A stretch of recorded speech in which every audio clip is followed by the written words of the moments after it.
In the peaceful village of Orokuma, there lived a girl whose beauty could stop hearts and turn heads. Her name was Asena, and she wasn't just beautiful, she was breathtaking. Her skin glowed like the morning sun, her eyes sparkled like the stars, and her smile could melt even the coldest heart. But beyond her outward beauty, what made Asena truly special was the beauty of her soul. She was gentle, kind, and wise beyond her years. Everyone in the village admired her, not just for her looks, but for her heart. She greeted elders with respect, helped the poor without expecting anything in return, and was always the first to lend a hand to anyone in need. Children followed her around like little birds, laughing and dancing in her presence. Women admired her grace and elegance, often saying, "May our daughters grow up to be like Asena." Even the village chiefs praised her for her humility and wisdom. She never acted proud or arrogant, even though she knew people looked up to her. Instead, she remained humble, always putting others before herself. Asena loved spending her time in nature. She would often be seen at the river, fetching water, singing softly as her voice danced with the wind. She loved flowers, animals, and the simple joys of village life. Her presence brought peace wherever she went. People said, "Where Asena walks, blessings follow." Even strangers who passed through Orokuma would ask, "Who is that angelic girl?" That's how powerful her charm was. But it wasn't just her beauty that drew attention. Asena was wise, and her words carried weight. Whenever there was a dispute in the village, even the elders would ask for her opinion. She knew how to speak with calmness and truth. Her advice had a way of touching hearts and opening minds. Some said she was born with the spirit of the ancestors guiding her. Others believed she had a special blessing from the gods. Whatever it was, everyone agreed on one thing: Asena was one of a kind. Many young men in Orokuma dreamed of marrying her. They brought gifts, sang songs, and tried to impress her in different ways. But Asena was not swayed by wealth or sweet words. She believed that love should be true and honest. She wanted a partner who respected her heart, not just her beauty. So she politely turned down every proposal, waiting patiently for the right person, the one her soul would recognize. Even though many tried to win her heart, Asena remained focused on her dreams. She hoped to one day open a learning center for girls, to teach them not just how to cook and clean, but how to speak, read, lead, and believe in themselves. She often told the younger girls, "Your mind is your greatest treasure, not just your face." She was a role model, a sister, a friend, and a shining light in Orokuma. But as her light shone brighter, there were shadows watching, hiding behind smiles. And while the village celebrated her goodness, not everyone carried pure intentions in their heart. One man, in particular, watched her with a growing obsession, an obsession that would soon turn her world upside down. Ngalo was one of the wealthiest hunters in Orokuma village. He had everything a man could wish for: land, cattle, money, and respect. People often spoke about how powerful and successful he was. He walked through the village with pride, head held high, chest puffed out, believing he was above everyone else. Many women dreamed of becoming his wife, hoping to enjoy the luxury and status that came with his name.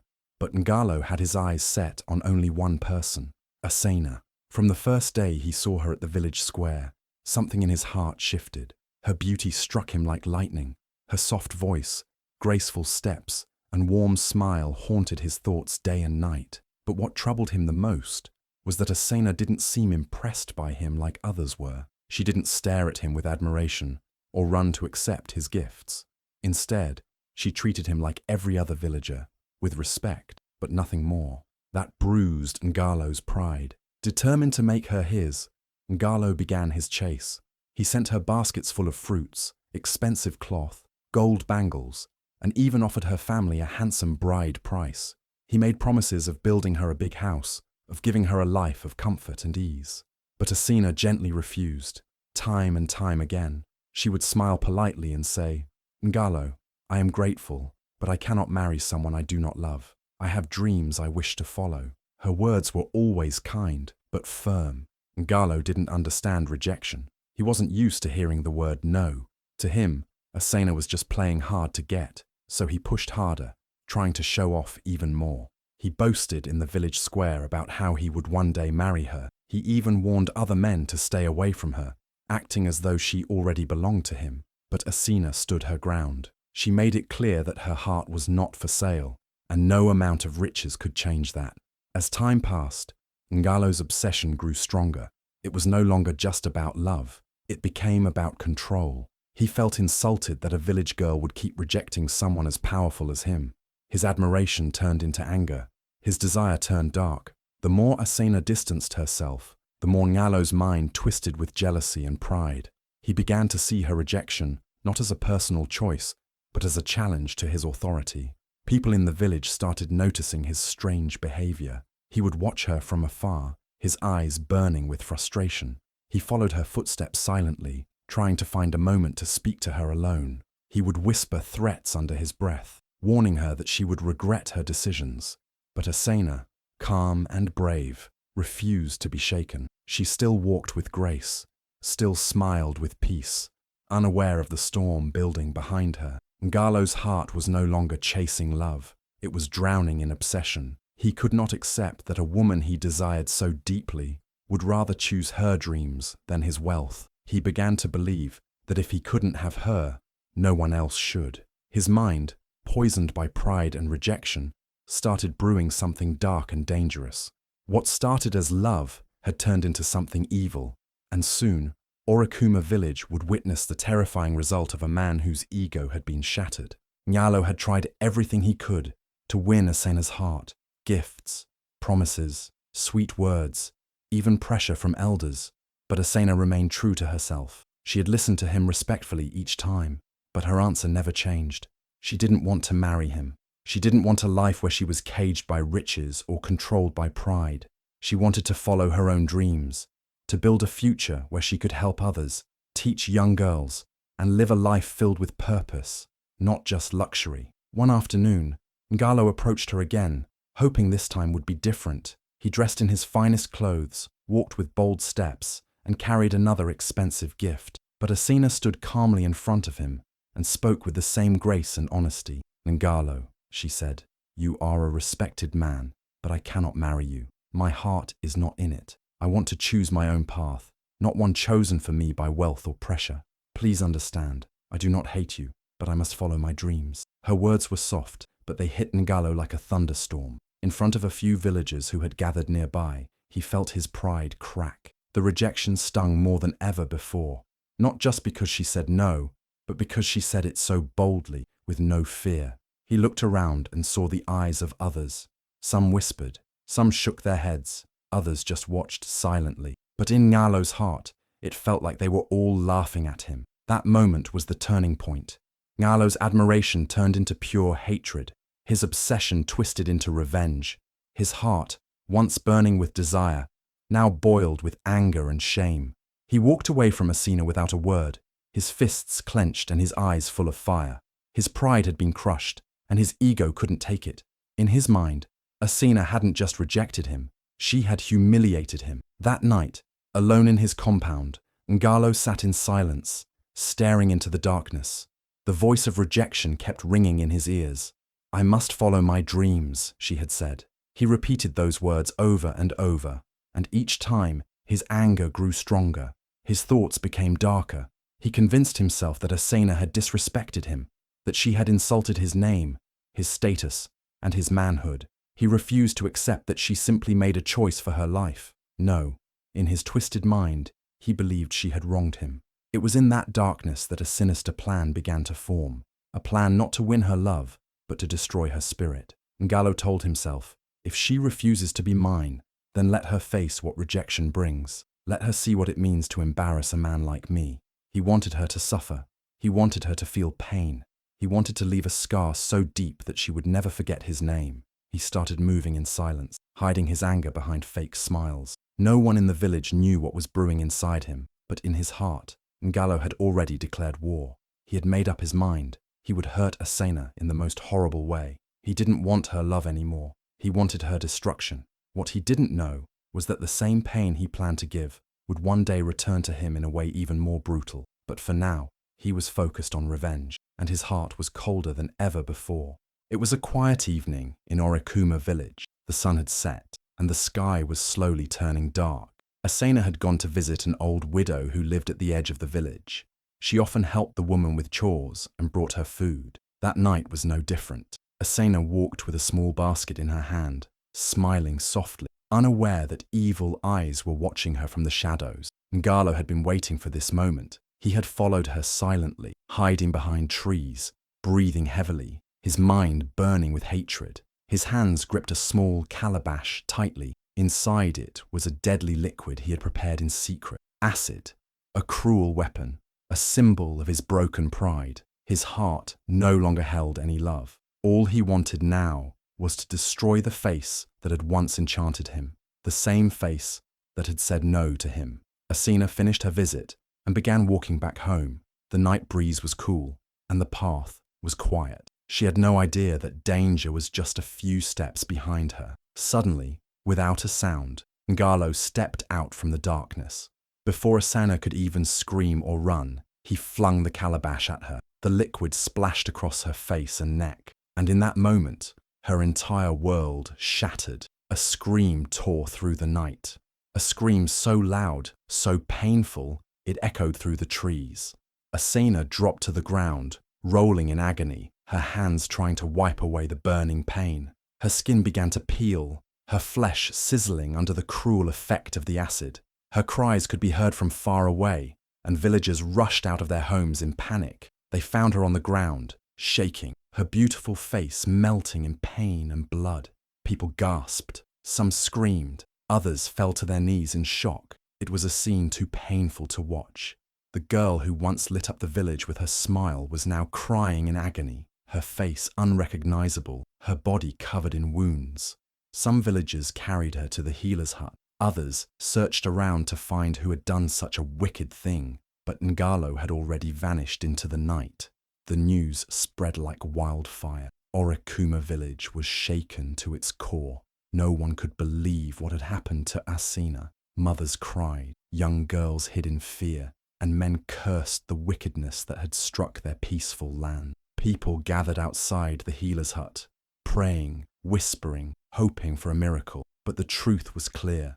Asena's beauty was gone, and her life would never be the same again. Inside the hut, Asena lay in silence, her face wrapped in cloth, her body trembling from pain. Tears rolled down her cheeks, not just from the burning wounds, but from the sorrow of what she had lost. She could not look at herself. She could not speak. Her heart was heavy with sadness, and her spirit felt broken. The same villagers who once admired her beauty now looked at her with pity and fear. What hurt her most was not the scars on her skin, but the feeling that her identity had been taken from her in just a few seconds. She felt like a stranger in her own body. The girl who once danced in the sunlight, laughed with friends and dreamed of changing the world, was now trapped in silence and pain. But even in her darkest moment, something inside her still flickered. Something small, yet strong. A tiny flame that refused to die. As the days passed, that flame would grow. But for now, Asena was left in the shadows, scarred and silent, while the entire village mourned the tragedy that had fallen upon their shining star. Days turned into weeks, but Asena's pain never faded. Her body was healing slowly, but her heart was still bleeding from the cruel attack that changed everything. She could barely recognize the person in the mirror anymore, the once beautiful girl who smiled at the morning sun, who lit up the village with her charm and kindness, was now hiding in the shadows, silent, broken, and scarred. She stayed in a small hut at the edge of Orikuma village, away from the people and the world she once loved. Curtains always covered the entrance. She barely spoke to anyone, and even the birds outside seemed quieter near her home. Every morning, she woke up to pain, not just from her wounds, but from the memories that haunted her. The moment when the acid hit her skin, the burning, the screaming, the fear in everyone's eyes, the way the village changed after that night. People who used to greet her with warm smiles now only whispered about her. Some came at first, bringing food, flowers, or soft words of encouragement, but slowly their visits faded. The pity in their eyes became uncomfortable. Some avoided looking at her directly. Others stayed away completely, as if her scars were something to fear or hide from. Children were warned not to ask questions. Friends who once sat with her under the mango tree now walked past her hut silently. Asena noticed it all. Every whisper, every stare, every step away. It was like the acid had not only scarred her skin, but also burned the bridge between her and the world. Her heart ached more than her body. The silence was louder than any scream. She didn't blame the villagers. They didn't know how to act around her anymore. But the isolation made her feel like a ghost in a place that once celebrated her. She stopped looking in mirrors. She stopped combing her hair. She didn't sing anymore, didn't dance, didn't smile. The joy she once carried so proudly had been buried under layers of shame and sadness. She felt useless, forgotten, like she had no purpose anymore. At night, she cried softly, pressing her pillow against her face so no one would hear. Sometimes she would remember how things used to be, the festival, the laughter, the dreams she once had. And then, those memories would bring more pain, because they reminded her of everything she had lost. There were times she wondered if life would ever feel normal again. Would anyone ever see her as more than her scars? Would she ever feel whole again? Or was this her fate, to live in silence, behind a curtain, while the world moved on, without her? Even when people passed by her hut, their voices were filled with pity, not love. "Ah, poor Asena," they would whisper. "She was so beautiful, such a bright girl. Now look at her." That sentence crushed her more than anything, not because she lost her beauty, but because it felt like she lost her worth, like people only valued her because of her face, not her soul. But what no one knew was that deep inside her, something was still alive, a quiet strength, buried under all the pain, a small voice inside her heart that refused to be silent forever. That voice hadn't spoken yet, but one day it would rise again, stronger, louder, braver, and when it did, the whole village would see that true beauty cannot be destroyed by scars. But for now, Asena remained in her hut, hurting, healing, and holding on to the tiny spark of hope that still lived inside her. Just when it seemed like Asena's life would remain trapped in pain and silence forever, something unexpected happened. One warm morning, a stranger arrived in Orokuma village. His name was Rukai, a quiet, calm man with wise eyes and a gentle spirit. He didn't speak much, but his presence carried a strange kind of peace. People didn't know much about him, only that he was a traveler and a herbal healer who had wandered from village to village, helping those in need with his deep knowledge of roots, leaves, and nature's hidden magic. At first, no one paid him much attention. He stayed at the edge of the village, setting up a small wooden stall with herbs and natural oils.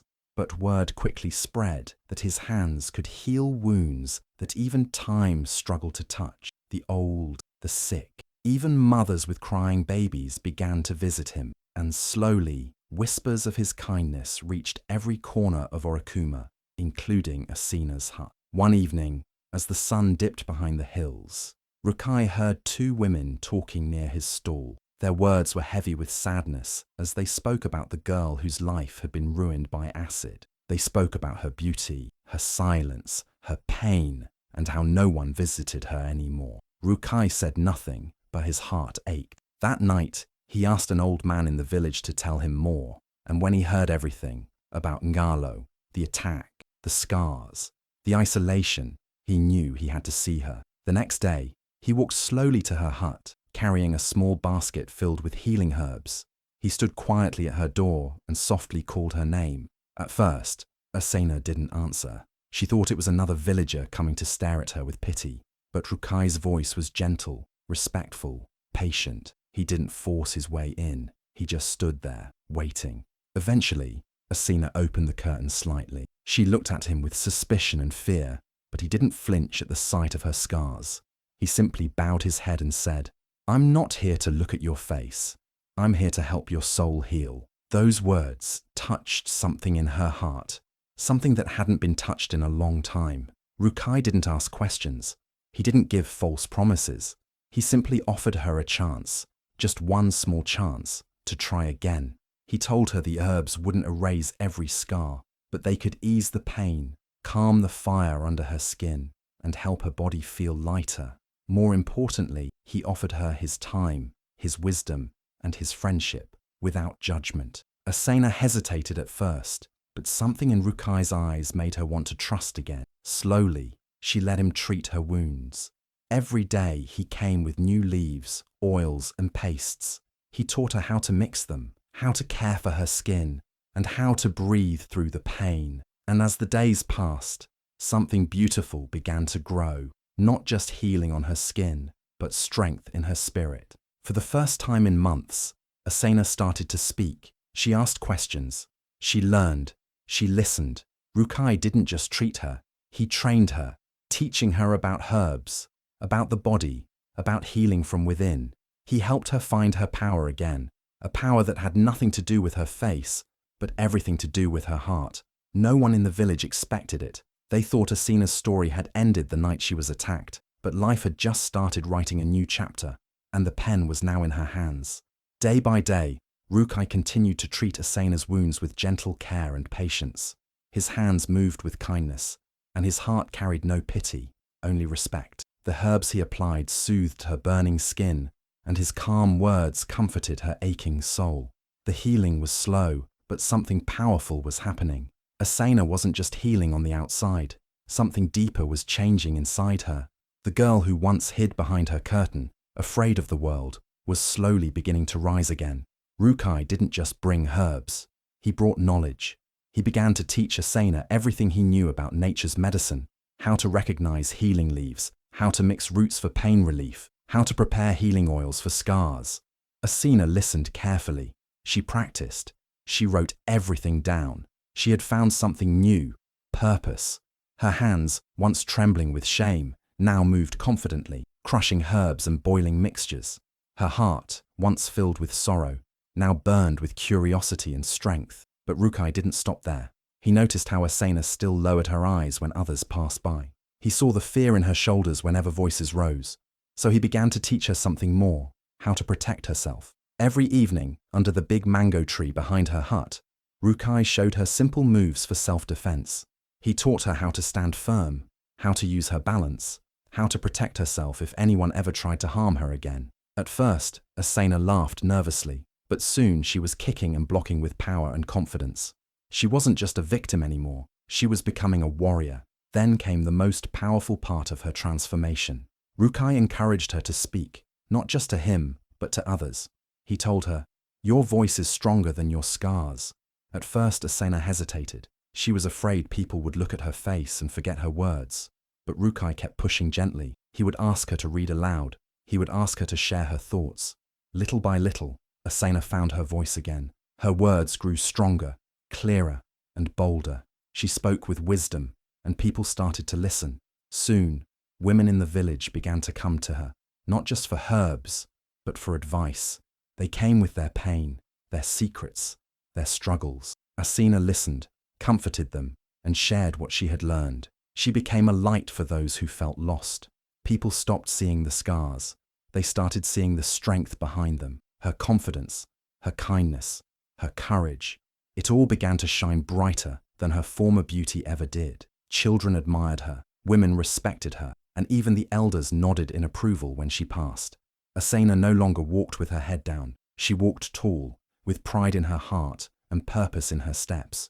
What Ngalo had tried to destroy had only made her stronger. The pain that once chained her had now become her power. She was not just a girl with scars. She was a healer, a teacher, a voice, and a symbol of hope. The girl who once suffered in silence was now leading others toward healing and strength. Her transformation was no longer just about her skin. It was a fire within her soul that could not be dimmed. Asena was no longer the same girl who once hid behind the walls of her hut, drowning in pain and shame. She had changed. She had grown stronger, braver, and wiser. The world that once seemed so cruel and dark now felt like a place where she could make a difference. With her scars still visible, but her spirit shining brighter than ever, Asena stepped out into the heart of the village, not to beg for acceptance, but to lead with purpose. The people of Orikuma were stunned. They stared as Asena walked through the market square, with her head held high, her shoulders strong, and her voice firm. The whispers that once mocked her were now filled with surprise and respect. Children paused their games to look at her with awe, and the women stood silently, their eyes filled with admiration. She had returned not as a victim, but as a symbol of courage and healing. Asena began to speak openly about what had happened to her. She no longer hid her story. She shared it boldly, not to seek sympathy, but to give strength to others. Her words were powerful, not because they were perfect, but because they were real. She spoke from the heart, and every woman who had ever felt pain, fear, or shame saw a part of themselves in her story. Soon, women from nearby villages started to visit Orokuma just to see Asena. They came in secret, some with bruises, some with tears, and some just needing someone to listen. Asena welcomed them all. She offered them herbs for their wounds, food for their bodies, and words of hope for their souls. She sat with them, held their hands, and reminded them that they were not alone, that they were worthy, that they were strong. With the help of Rukai and a few kind villagers, Asena used a small piece of land to build a support center, a safe space where women could come to heal, learn, and grow. It was a simple structure made of mud bricks and palm leaves, but inside it held something powerful, hope. She called it House of Light. Inside, women were taught how to make herbal medicine, how to defend themselves, how to speak boldly, and most importantly, how to rise again. People from far and wide started talking about Asena. Her story spread across villages. Even elders from neighboring towns invited her to speak during community gatherings. She wasn't just helping women, she was changing the way people thought. Men who once believed women should remain silent now sat quietly as Asena spoke about respect, dignity, and justice. Asena's scars became a badge of honor, not shame. They told a story of pain, survival, and transformation. And with every woman she helped, with every voice she lifted, her own healing became deeper. She had turned her suffering into a purpose. She had become a voice for the voiceless, a warrior for those who could not fight alone. She no longer lived in the shadows of her past. She walked in the light of her mission. Asena had risen, not just for herself, but for every broken soul who needed to know that pain does not define you. Strength does. While Asena was rising and finding her purpose, Ngalo was walking deeper into his own destruction. His pride had grown even bigger after the attack, thinking he had silenced Asena forever. But life has a strange way of turning things around. What Ngalo didn't know was that the same evil he poured into the world was slowly circling back to him. Ngalo continued living with his arrogant pride, treating people harshly and using his power to control others.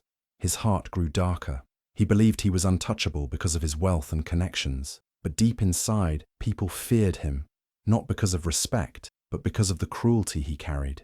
Even animals in the forest seemed to sense his darkness. His hunting became less successful, and his men started abandoning him one by one. One day, a terrible event took place in a nearby village. A young girl had been attacked brutally, and when the villagers investigated, all evidence pointed to Ngalo. Witnesses came forward, brave enough to speak now that Asena's voice had inspired many. The chief of the village ordered Ngalo's arrest. He tried to escape, but he was caught and dragged to the village square, where the people demanded justice. For the first time, Ngalo was powerless. His money couldn't save him. His charm meant nothing. He was taken to the city prison, where no one cared about his status or past glory. Inside those walls, he was just another criminal. He was treated the same way he had treated others, with no kindness, no mercy. But the real punishment was yet to come. One night, a fire broke out in the prison. Chaos erupted as prisoners screamed and guards tried to restore order. In the middle of that chaos, Ngalo was trapped. The flames surrounded him. He struggled to escape, but it was too late. He survived the fire, but his face was badly burned, his body scarred, and his hands twisted. The same way he had ruined Asena's beauty, life had now turned the pain back to him. When he was taken to the hospital prison ward, people were shocked. The once proud hunter, the man who had walked with a proud chest and flashing smile, was now lying helpless, disfigured, and broken. No one came to visit him, not even the men who once followed him. He was left alone, forgotten by the world he once tried to control. News of Ngalo's downfall reached Orokuma. People shook their heads and whispered, "This is karma." Even those who had once feared him said it was justice from the heavens. But Asena, with all her strength, didn't celebrate his pain. She simply said, "Life has a way of teaching lessons no one can escape." Ngalo lost everything: his looks, his pride, his freedom, and his power. All the things he once used to hurt others were taken away from him. And in the end, He realized that no one escapes the consequences of their actions. The pain he had caused returned to him in a crueler way. Karma had found him, and it was brutal. As Ngalo sat silently in his prison bed, covered in scars and regret, the world outside had already moved on. His name was no longer feared. It was now a story people told to warn others. Don't let your pride become your prison, and never use your power to hurt the innocent, because one day karma will come knocking. Asena's journey was nothing short of a miracle. From a young girl whose beauty once caught everyone's attention, to a scarred woman who rose beyond pain, beyond shame, and became a voice for many. The same village that once turned their faces away from her now looked up to her with deep respect. People no longer saw the scars on her face. They saw the light in her heart. They saw her courage, her strength, and her wisdom. Asena had become more than just a woman who survived a tragedy. She had become a symbol of hope, of healing, and of true strength. Word of her work traveled beyond Orikuma. Her story spread to nearby villages, and even reached the royal palace in Tofara. The king himself, a wise and kind-hearted ruler, heard about the girl who turned her pain into purpose. He was touched by her bravery and inspired by how she used her own scars to heal others. He sent messengers to invite her to the royal palace. When Asena arrived, dressed in simple but graceful attire, heads turned, not because of beauty, but because of the powerful presence she carried. Standing before the king, she shared her story, not with tears of pain, but with pride and strength. She spoke about the importance of inner beauty, of kindness, of treating others with respect, and of standing up for the weak. The king was moved. He rose from his throne and declared Asena a heroine of the land. He said, "True greatness is not in the face we see, but in the soul that shines through. Asena, you are a light this kingdom will never forget." The crowd in the palace cheered, and Asena was honored with a golden medal and a seat in the Royal Advisory Council, so her voice could continue to shape the future of the land. She used that platform to build stronger systems for protecting women, to create healing centers in other villages, and to inspire more girls to find their strength. Back in Orikuma, the people celebrated her. Children grew up hearing her name, not as the girl who was attacked, but as the woman who rose.